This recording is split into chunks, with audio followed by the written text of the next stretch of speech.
eravamo giovani, liberi e selvaggi, con i motorini e le ragazze che ci piacevano. Le serate erano magiche, con la musica in discoteca, e noi credevamo di essere immortali, senza età. La compagnia dei palazzoni, un gruppo di amici veri. Qualcuno non c'è più, qualcuno si è perso strada facendo agnia dei palazzoni, ma noi ricordiamo tutti con affetto e nostalgia. La compagnia dei palazzoni, un pezzo del nostro cuore.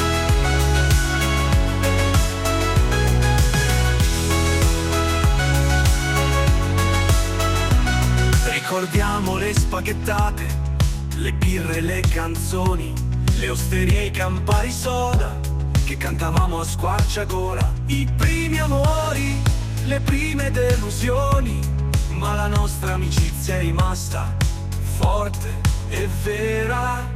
La compagnia dei palazzoni, un gruppo di amici veri.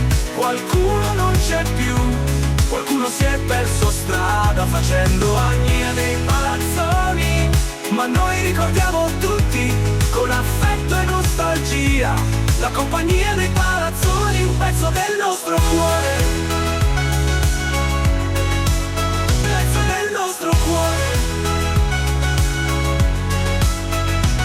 60 anni passati, ma il cuore è ancora giovane. Noi continuiamo a cantare, a ballare, a sognare. Gli anni '80, un decennio di libertà, e noi continuiamo a vivere, a ricordare e a ridere. La compagnia dei palazzoni, un gruppo di amici veri. Qualcuno non c'è più, qualcuno si è perso strada facendo agnia dei palazzoni, ma noi ricordiamo tutti con affetto e nostalgia.